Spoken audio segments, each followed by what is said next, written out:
Hi there, and welcome back to Easy Peasy English, the podcast where we make learning English simple, fun, and focused on what really matters, your confidence and communication.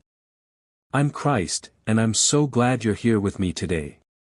Whether you're listening during your coffee break, on your walk, or just relaxing at home, thank you for choosing to spend this time with me. Today, we're going to talk about something that causes a lot of stress for English learners: grammar. Now, don't get me wrong, grammar matters. It helps us organize our thoughts and communicate clearly. But here's the thing, English is not about perfect grammar. It's about confidence ***.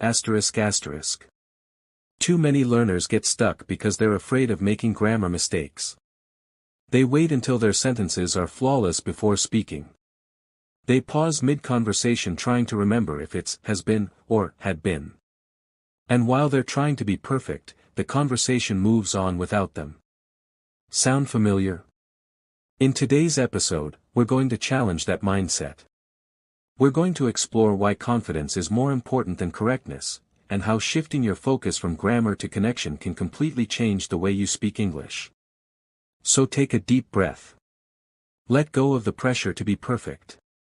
And let's dive into a new way of thinking, one that's more joyful, more human, and a lot more effective.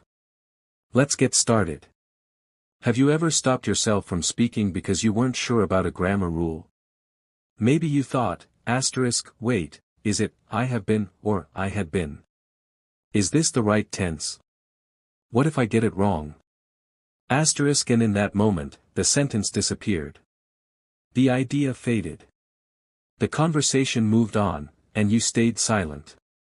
That hesitation is so common, and so understandable. We grow up being told that mistakes are bad. That grammar rules are the foundation of good communication. That good English means perfect English. But here's the truth, real communication isn't about perfection, it's about connection. It's about sharing your ideas, expressing how you feel, and letting your voice be heard. Let me tell you about a man I met from Thailand. He had been learning English for years, reading grammar books, memorizing tenses, studying sentence structures.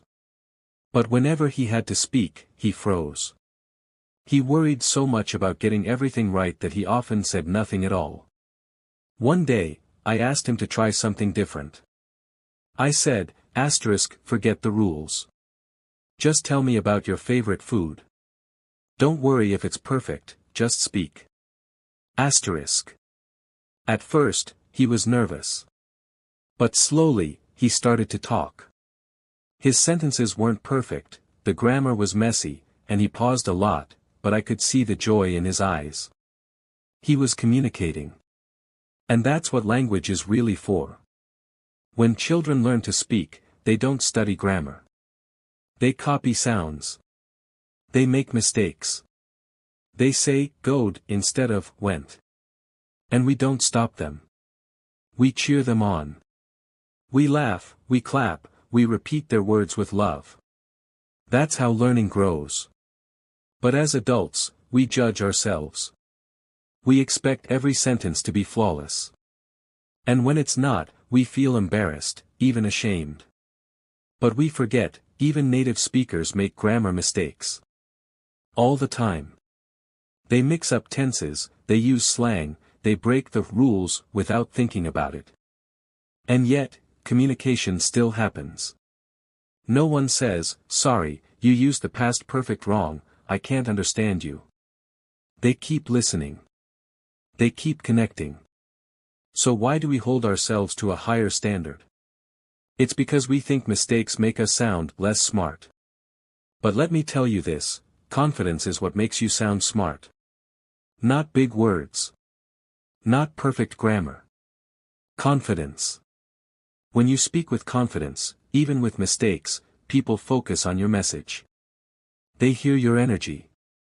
They want to understand you. But when you speak with fear, even perfect grammar won't save the conversation. There's a woman I know from Colombia who once told me, I used to study English with a notebook full of grammar rules. I knew the rules, but I didn't know how to speak. Then one day, I stopped studying and started practicing. Asterisk she joined a language exchange group. She talked to strangers online. She recorded herself speaking every day for 5 minutes. And guess what? Her English improved faster than ever, not because she became a grammar expert, but because she finally started using her voice. She made mistakes. Of course she did. But she learned from them. And she grew. That's the path to real fluency. Because fluency doesn't mean perfect grammar. It means being able to express yourself. It means having a conversation, telling a story, asking a question, even if the sentences aren't textbook perfect.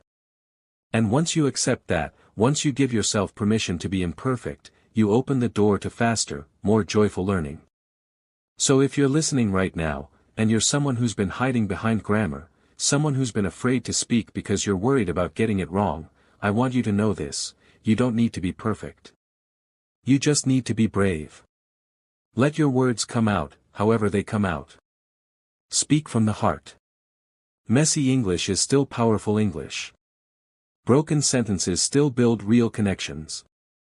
And it's not just about speaking, this fear of grammar can block you from writing, too. You sit in front of a blank screen, trying to write a simple message or caption or email, but the moment your fingers reach for the keyboard, 1,000 grammar questions pop into your head. Asterisk, is this the right preposition? Should I use present perfect or past simple? Do I need an article here? Asterisk, and suddenly, a task that should take 2 minutes takes 20, or worse, you give up and don't send it at all. But here's something I really want you to remember: clarity matters more than correctness. If someone understands what you're trying to say, that means your English worked. It doesn't matter if your verb tense was a little off or your word order wasn't perfect. You communicated. You achieved your goal. And that's what language is for. Think about the last time someone with a different accent or grammar style spoke to you in your native language. Did you stop listening because of a small mistake? Probably not. You listened harder. You tried to understand. You respected their effort. And that's exactly how most people will treat you when you speak English, especially when they know it's your second or third language. The truth is, most English speakers, especially those who've learned another language themselves, don't care if your grammar is perfect. They care if you're being real, honest, present. They care if you're trying to connect, to share, to understand. And when you focus on that connection instead of correctness, everything changes. Confidence grows when you stop chasing perfection and start building habits. Speaking a little every day. Writing even when you're unsure. Listening with curiosity, not comparison. Slowly, your brain stops panicking over every little detail, and starts flowing with the rhythm of the language. You start to trust yourself more. And others begin to trust you, too, not because your grammar is flawless, but because your energy is clear. Let me share a quick example. There's a young woman in Vietnam who started recording 1-minute voice messages on her phone every day. At first, she was shy. Her voice shook. She kept apologizing. But she didn't stop. She kept showing up. And after a few weeks, she started smiling in her recordings. Then laughing. Then sharing little stories. Her grammar didn't suddenly become perfect, but her voice became stronger. Her confidence lit up her English more than any grammar rule ever could. And that's the power I want you to feel. That freedom. That shift from, am I saying this right, to, am I saying what I want to say? That's the real milestone. Because once you learn to speak without fear, the grammar starts to come more naturally anyway. You notice patterns. You pick up corrections. You start to self-edit without judgment. And that's how real progress happens, from confidence first, correction later. You're allowed to be a learner. You're allowed to speak with a thick accent. You're allowed to use the wrong verb. That doesn't make you less smart. That doesn't make you lazy. That makes you brave. That makes you someone who's actually using the language, not just memorizing it. In fact, some of the most inspiring English learners I've met are the ones who don't wait until they feel ready. They talk.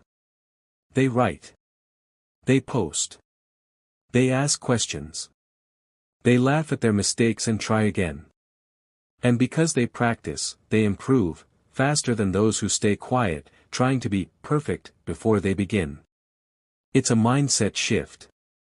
From perfectionism to progress. From rules to relationships. From fear to freedom. And you know what's interesting? Many native speakers don't follow perfect grammar either. They say things like, "Ain't nobody got time for that," or "me and my friend went there," phrases that would make a grammar book scream. But they're still understood. They're still expressive. They still connect. Because that's the point, grammar is a tool, not a rulebook. And communication is the goal. When you understand this, a weight lifts off your shoulders. You stop treating English like a test you can fail, and start seeing it as a tool you use. Just like a painter doesn't need to know every name of every brush to make something beautiful, you don't need to know every grammar rule to create meaningful conversations. You just need to keep practicing. Keep playing. Keep showing up. This is where confidence becomes a skill, not a feeling. It's not about waking up one day suddenly feeling confident. It's about building it, like a muscle. A little bit every day. Even on days when you're tired. Even on days when you make a mistake and feel embarrassed. Because every time you try again, you're strengthening something far more powerful than grammar, your resilience. And resilience is what turns learners into speakers. It's what helps you keep going when things feel hard. It's what helps you laugh off a mistake instead of quitting. It's what helps you start a conversation even when your heart is beating fast. That's confidence in action, and it doesn't come from knowing all the grammar rules. It comes from giving yourself permission to speak anyway. So instead of saying, "I'll speak when I'm fluent," try saying, "I'll get fluent by speaking." Instead of thinking, "I don't want to sound stupid," try thinking, "I'm learning out loud." Because speaking with mistakes is still speaking. And silence teaches you nothing. Let's flip the story in your head. Let's stop defining success as zero grammar errors and start defining it as I expressed myself clearly. That's a win. Let's stop thinking fluency means I never pause and start thinking fluency means I feel comfortable continuing even when I stumble. That's fluency. That's communication. That's real-life language. You're not a student sitting an exam anymore. You're a communicator. A traveler. A connector. A storyteller. You have ideas. Feelings. Jokes. Dreams. And the world is waiting to hear them, not perfectly, but honestly. And if you ever catch yourself hesitating because of grammar, pause and ask, will this small mistake really stop someone from understanding me? Most of the time, the answer is no. And if someone does judge you for a small error, that says more about them than about you. The people who matter will listen. They'll support you. They'll cheer you on. Because they know, like I do, that every sentence you speak is a small act of courage. So keep going. Keep talking. Keep learning. But most importantly, keep trusting yourself. Because your English isn't built by grammar rules. It's built by you, one brave word at a time. You might wonder why we place so much pressure on ourselves when speaking another language. Why do we freeze up when we know the vocabulary? Why do we hold back even though we understand the question? A big part of that fear comes from the idea that someone, somewhere, is silently grading us. That if we don't use the correct tense or miss a word, we'll fail. But here's the truth. There's no teacher with a red pen waiting behind every conversation. In real life, communication isn't about passing a test, it's about sharing a message. When you talk to a friend, a coworker, or a stranger in English, they're not thinking, did they use the past perfect correctly? They're thinking, do I understand them? Are they being clear? Are they being kind?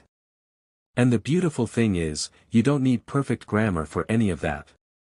Think of your own experience. Have you ever met someone who spoke your language with a foreign accent, or who made a few grammar mistakes, but you still understood them easily? You probably didn't even notice the mistakes, because you were focused on the message, not the structure. The same is true when you speak English. Most people are listening to understand, not to judge. Yet, we're often our own harshest critics. We replay the moments we got stuck. The sentence we forgot. The time we said, he go, instead of, he goes. But what if, instead of shame, we gave ourselves credit for showing up and trying in the first place? What if we celebrated the effort it takes just to speak, to show courage in a second language? That shift in mindset can be the difference between giving up and growing stronger. Language is a tool for connection, not for perfection. It's not a list of grammar rules, it's a bridge. A bridge between people. Between cultures. Between ideas. And like any bridge, it doesn't have to be perfect to be strong. It just needs to be solid enough to carry your message across. Even if it creaks. Even if there are a few cracks. It still works. It still matters.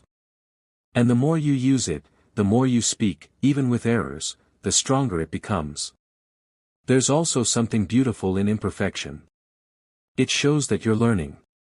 That you're alive in the process. That you're real. Imagine talking to someone who sounds exactly like a textbook. Wouldn't that feel strange? What makes a conversation interesting is you, your accent, your word choices, your voice, your energy.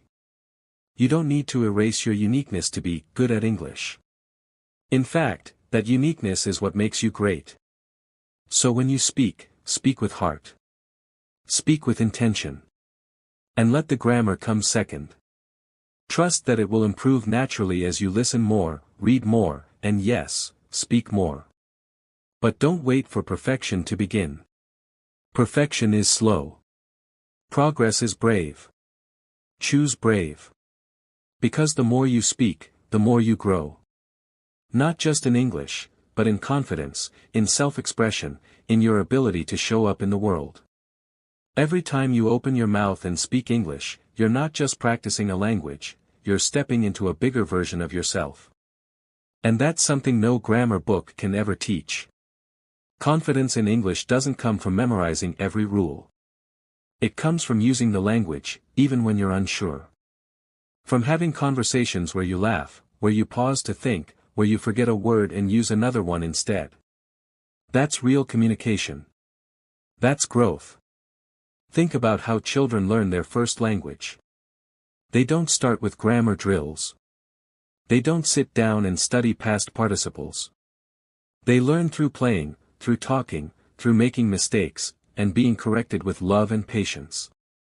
They say funny things, mix up words, and guess a lot.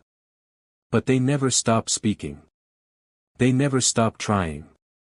And little by little, their language becomes stronger, more natural. Not because they chased perfection, but because they had space to grow. You deserve that same space. So often, adult learners feel they don't have permission to make mistakes. They feel embarrassed, especially in front of fluent speakers. But here's a truth that might surprise you. Native speakers make mistakes too. They say things like, "I seen him yesterday," or, "There's lots of people here," which technically aren't perfect grammar. But no one corrects them, because the meaning is clear. They're still communicating. And more importantly, they're not afraid to speak. You don't have to speak perfectly to belong in a conversation. You just have to show up. When you do, the focus shifts from correctness to connection. From being flawless to being present. And that presence, that willingness to engage, is more powerful than any grammar rule you could ever memorize. There's also something freeing about letting go of the pressure to be perfect. When you stop trying to say the right thing and start trying to say the real thing, you sound more natural. Your words have more emotion. You connect more deeply. You start trusting yourself. And trust is a big part of learning any language. Not just trusting the material, but trusting yourself to figure things out as you go. Trusting that if you forget a word, you can find another one. If you make a mistake, you'll keep going. If someone corrects you, it's not a judgment, it's a gift to help you grow. It's okay to ask someone to repeat themselves. It's okay to say, "I don't know that word." It's okay to speak slowly. These are not signs of weakness, they're signs of courage. You're doing something hard, and you're doing it anyway. That deserves celebration, not shame. So the next time you feel nervous about your grammar, pause and ask yourself, what am I really trying to say? Then say it. Simply. Honestly. From the heart. Because the goal is not to sound like a native speaker. The goal is to sound like you, in English. And the more you allow yourself to do that, to speak as you are, where you are, the more your confidence will grow. Confidence doesn't wait for grammar. It builds with each sentence you dare to say, each word you share, each story you tell. So speak. Even if it's not perfect. Speak. Even if it's slow. Speak. Because your message matters. And someone out there needs to hear it, not perfectly, but authentically. When you think about the people who've truly inspired you, teachers, friends, speakers you've listened to, chances are, what moved you wasn't their grammar. It was their emotion. Their passion. Their honesty. Maybe they spoke with an accent. Maybe they used simple words. Maybe they even made a few mistakes. But you listened. You connected. Because language, at its core, is a bridge, not a barrier. So why do we hold ourselves to a different standard? Why do we believe that our English must be flawless before we're allowed to feel proud, or confident, or successful? Somewhere along the way, many of us picked up the idea that good English is about speaking quickly, using advanced vocabulary, and never making a mistake. But that's a lie. It's a lie that keeps people silent. It's a lie that holds back voices that the world needs to hear. The truth is, some of the best English speakers in the world don't use fancy words. They use the right words, for them. Clear, simple, strong words that reflect who they are. And you can do the same. You don't need to impress anyone. You just need to express yourself. That's the heart of communication. This shift in mindset, from "how do I sound" to "how do I connect," changes everything. Suddenly, speaking English isn't about proving your intelligence. It's about building relationships. Sharing your thoughts. Asking questions. Being curious. Laughing. Learning. Living. It becomes a part of your real, human life, not just something you study for tests or job interviews. And the beautiful thing is, once you stop chasing perfect grammar, you free up energy for real progress. You become more relaxed, more open, more confident. You start noticing how much you can say, instead of how much you still don't know. And that's when growth becomes joyful. Natural. Sustainable. Because here's another truth, people don't remember your mistakes. They remember how you made them feel. Did you smile when you spoke? Did you listen with care? Did your eyes light up when you talked about something you loved? That's what sticks. That's what people respond to. Not the number of conditionals you used correctly. So be kind to yourself. You're learning a second language, and that's an incredible achievement. It takes courage, effort, and heart. You're already doing something amazing, even on the days when it doesn't feel like it. There will still be moments of doubt. Times when your words get stuck, or when someone doesn't understand you, or when you freeze and forget what you were going to say. That's normal. That's human. Even native speakers stumble sometimes. What matters is that you keep showing up. Keep trying. Keep trusting that your voice, just as it is right now, is enough. And little by little, with each conversation, each message, each brave attempt, you'll grow. You'll become more fluent, not just in English, but in expressing who you are. You don't need to wait for perfect grammar. You don't need to wait until you sound smart. You already are. Every sentence you speak, every word you choose, is proof of your growth. Your courage. Your strength. Let your English reflect that. Let it reflect you. Now, think about the last time you hesitated before speaking English. Maybe you had something to say, a question, an opinion, a story, but you held it back. Why? Was it because you weren't sure if the grammar was right? Was it because you didn't know the perfect word to use? Was it because you were afraid of sounding less intelligent? That moment, that pause, is something many learners face every day. And over time, those small hesitations can build up. They can turn into fear.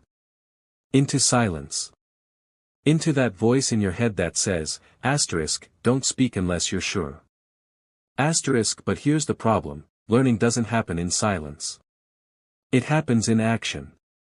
It happens in the trying. Nobody becomes fluent by waiting for the perfect moment. We get better by doing, by making mistakes, getting back up, trying again, and discovering that the world doesn't end when we mess up a sentence. In fact, those moments are often where the real learning happens. When you say something wrong and someone helps you understand, or when you laugh about it and keep going, that's real practice. That's where confidence is built, not in grammar drills or memorized phrases, but in living the language. And confidence is powerful. When you speak with confidence, people listen differently. Even if your sentence structure isn't perfect, your energy comes through. Your intention is clear. Your message lands. Why? Because confidence tells the listener, this is worth hearing. That doesn't mean you need to be loud. Or extroverted. Or always sure of yourself. Confidence can be quiet. It can be steady. It can come from a calm voice, a thoughtful pause, a look in your eyes that says, I believe what I'm saying. So how do you build that kind of confidence in English? Start by letting go of the pressure to sound smart. Let go of the idea that big words and complicated grammar are the goal. Instead, focus on being real. On being clear. On being you. Say things simply. Say them from the heart.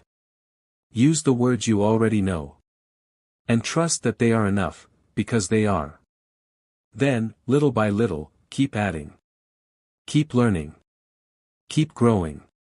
But do it from a place of curiosity, not pressure. Play with the language. Make it your own. Speak with friends. Record yourself. Sing songs. Write messages. Tell stories. Laugh at your mistakes. Celebrate your progress. Because every time you use English, in your own voice, with your own style, you're becoming more fluent. More confident. More powerful. And over time, something amazing happens. You stop worrying so much about what people think. You stop waiting for approval. And you start owning your English, not just using it, but living it. That's when your words carry real weight. That's when people feel your presence, not just your grammar. That's when you become the kind of English speaker who makes people say, I love listening to you. And none of that requires fancy vocabulary. It just requires you. The truth is, when people hear you speak English, they're not sitting there analyzing every verb, tense, or article you use. They're listening for your meaning. They're feeling your tone, your enthusiasm, your intention. They're connecting with you, the person, not the grammar book version of you. Most of the time, they won't even notice a small mistake. And if they do, they'll forget it in seconds. But they will remember how you made them feel. That's why confidence matters more than correctness. Because confidence creates connection. It opens the door to real conversations, to shared laughter, to deeper understanding. It allows you to be human. And being human is what communication is all about. Now, this might feel uncomfortable at first, letting go of the need to get it right. If you're used to studying grammar rules and memorizing vocabulary, speaking freely might feel scary. It might feel like you're jumping off a cliff without a parachute. But you're not. You already have everything you need to land safely: your thoughts, your experience, your passion, and your voice. When you were a child learning your first language, you didn't think about grammar. You didn't correct yourself before saying something. You just spoke. You guessed. You copied. You learned by trying. And that worked, because that's how humans are wired to learn language: by using it, by playing with it, by falling and standing up again. The same method works for English. You don't need to be perfect. You don't need to sound like a textbook. You just need to speak, and keep speaking, even if you feel nervous. Even if your sentences aren't elegant. Even if your vocabulary feels small. Because every word you say is a step forward. Every conversation is a chance to practice. Every mistake is a lesson in disguise. So the next time you're about to speak and you feel that nervous hesitation, that little voice saying, asterisk, what if I say it wrong? Asterisk, pause for a second and ask yourself, what's more important, being perfect, or being present? Then take a breath, and say what you want to say. Say it simply. Say it clearly.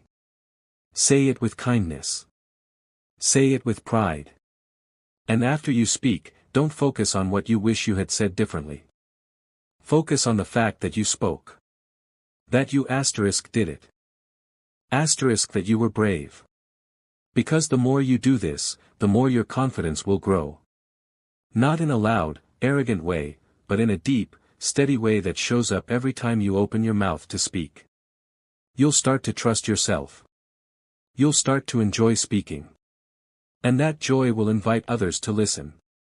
And that, not fancy words or perfect grammar, is what makes someone truly sound smart: their honesty, their clarity, their confidence. But here's something we don't often say enough: you're already doing something incredible. You're learning to express yourself in a second language.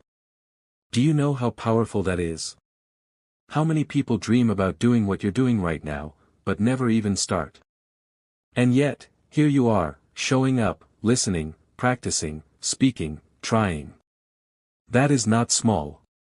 That is huge. And I want you to hear this clearly: the way you speak English is your way. It's real. It's evolving. It's worthy. Don't let anyone, not even your own inner critic, convince you that your English isn't good enough just because it doesn't sound like someone else's. There is no one perfect version of English. English is spoken by people from every part of the world, with every kind of accent, with different vocabulary, different styles, different rhythms. There are native speakers who speak fast and mumble, and others who speak slowly and clearly. There are learners who speak with strong accents but incredible clarity, and native speakers who can be hard to understand. The idea that there's one perfect way to speak. It's a myth. A trap. And it's not true. What is true is this: the more you use English in real situations, not just in your head, or in a textbook, but in life, the more natural and confident you will become. You'll discover your own voice in English. You'll find the expressions that feel right to you. You'll learn how to navigate a conversation even when you don't know every word. And most importantly, you'll learn that English is not a wall to climb, it's a bridge. A bridge to people, ideas, opportunities, stories, and friendships. This is why speaking slowly is okay. Using simple words is okay. Saying things in your own unique way is okay. In fact, it's more than okay, it's beautiful, because communication isn't about complexity. It's about clarity. It's about connection. It's about you. And when you stop chasing perfection and start trusting your voice, magic happens. You stop worrying so much. You laugh more. You take more chances. You make more mistakes, and you realize they're not scary at all. They're just part of the process. Like steps on a path. Like wind in your sails. Sometimes you'll get stuck. Sometimes you'll forget a word. Sometimes someone won't understand you, and you'll have to try again. That's normal. That's human. And it doesn't mean you're failing, it means you're learning in real time. You're adapting, problem solving, showing up. And the more you show up, the more fluent you become, not just with English, but with yourself. And you know what's truly amazing? The more you practice in this honest, human way, using the words you know, pausing when you need to, smiling through mistakes, the more people will actually want to talk to you. They won't be judging your grammar. They won't be counting your vocabulary. They'll feel your energy. They'll feel your willingness to connect. They'll see your effort. And that effort? That's what makes conversations real. So many learners are afraid to open their mouths because they're scared of saying the wrong thing. But here's a truth that might surprise you: most people don't remember the mistakes you make. What they remember is how you made them feel. Did you smile? Did you listen? Did you care about what they were saying? That's what stays. That's what creates understanding. And let's be honest, nobody, not even native speakers, speaks without mistakes. We all forget words. We all get stuck mid-sentence. We all say the wrong thing sometimes. The difference is, confident speakers don't let that stop them. They keep going. They laugh it off. They try again. That's the mindset that matters, not perfection, but persistence. Not flawless English, but fearless English. So take the pressure off yourself. Let go of the idea that you need to sound perfect before you can speak. You don't. You never did. You can speak now, exactly as you are, with the words you already know. And as you speak more, you'll learn more. That's how fluency works, not as a reward for being perfect, but as a result of being brave. Every time you speak English, even if it's just one sentence, even if it's just to yourself in the mirror, you are building something powerful. You are claiming space. You are practicing courage. You are reminding yourself that your voice matters. So speak. Speak slowly, if you want. Speak with pauses. Speak with a smile. Speak your truth, even if it's simple. Because every time you speak, you are becoming the English speaker you dream of being. So the next time you find yourself holding back, worried about your accent, or your grammar, or whether your sentence is good enough, I want you to remember this: you don't need to be perfect. You just need to be present, ***, you just need to try. Every word you speak adds to your progress. Every sentence builds your confidence. You're not waiting to become a real English speaker. You already are one. And with that, we've reached the end of today's episode. Thanks so much for spending this time with me on Easy Peasy English, the podcast that reminds you that learning English doesn't have to be stressful, boring, or overwhelming. It can be joyful, human, and full of small victories. If today's message helped you feel even a little more confident, I hope you'll carry that feeling with you. Hold on to it. Speak with it. And share it with someone else who might need it. Don't forget, your voice matters. Your effort matters. And the way you speak English is worth celebrating. I'm Christ, and I'll see you in the next episode. Until then, keep learning, keep trying, and most importantly, keep speaking. Bye for now.